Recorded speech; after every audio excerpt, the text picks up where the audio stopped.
Hello and welcome to the next episode of Music Talks with me, Nia Llewelyn Jones, and I'm delighted this evening to be joined by our Head Girl Chorister, Olivia.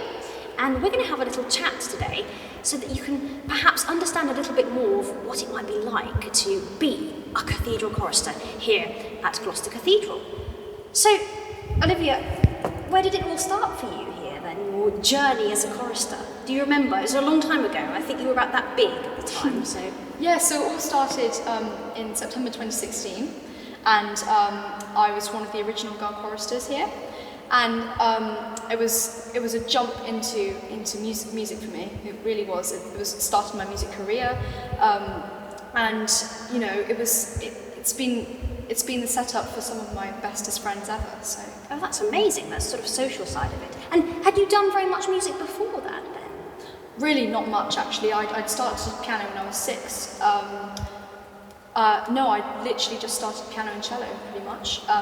But that really started music for me. So it opened lots of doors. That's amazing. And sort of, 5 years on now, here you are, Head Girl Chorister. That's amazing. And so take us back then, that inaugural Evensong, that very first time. I mean, to be one of 21 historic inaugural Girl Choristers here at the Cathedral, that's pretty special, isn't it? Do you remember that day? Oh, very much. It was the best day of my life, frankly.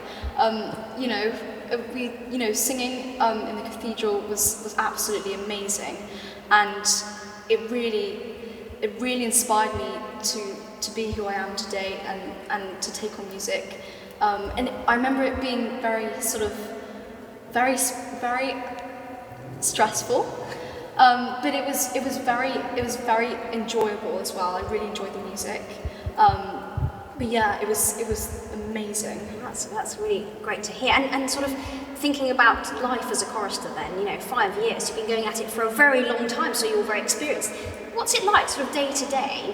How does it work?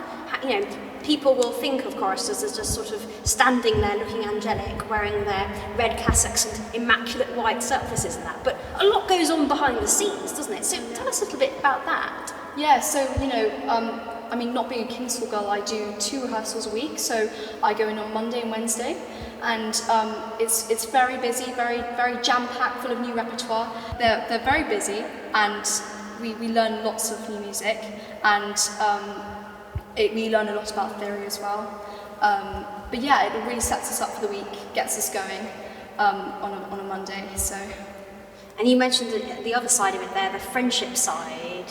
So presumably there's a bit of time for you to sort of let off steam and make friends and that sort of thing as well. Yeah, I mean we've had lots of time, to make friends. So at the end of the summer we have our last summer service, and at the end we all gather, have a picnic, have lots of fun, sometimes sing as well for fun, which is a bit different to singing choral music. Sometimes we sing arrangements on Spotify and stuff, which is really lovely. And what sort of music do you like then? All church music, all Magnificats and Noctimittises on your Spotify playlist, is it? Yeah, it's varied. I really like rap quite a lot as well, which is random, but being at choir has really opened lots of doors, as you say, and has really introduced me to new different genres of music, such as rap or pop or rock. It's been, it's really educated me on music in general, and I'm really thankful for that. Yeah, although I can't ever remember doing a rapped psalm or anything like that. Maybe. No, I don't think we should go there. No, possibly not. No. And sort of the other things that you do as a chorister then, there are other, looking back at those 5 years, you must have had some amazing experiences of going away, singing in concert halls and that sort of thing. Tell us about that. That's been amazing. I think the first time I remember was actually us doing Marla in Manchester. And that was oh my gosh, it was so big. And also another big one was Berlin. And what was that? What happened there?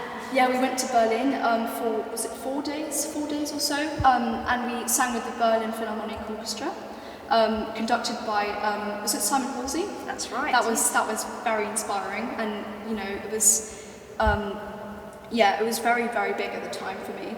And you know, not only that, but we've been going away to local churches as well, worshipping there and singing there, and that's been good to have that experience. Absolutely. So if I had to say to you, what's one of your best memories of being a chorister? One of the best things that you've done?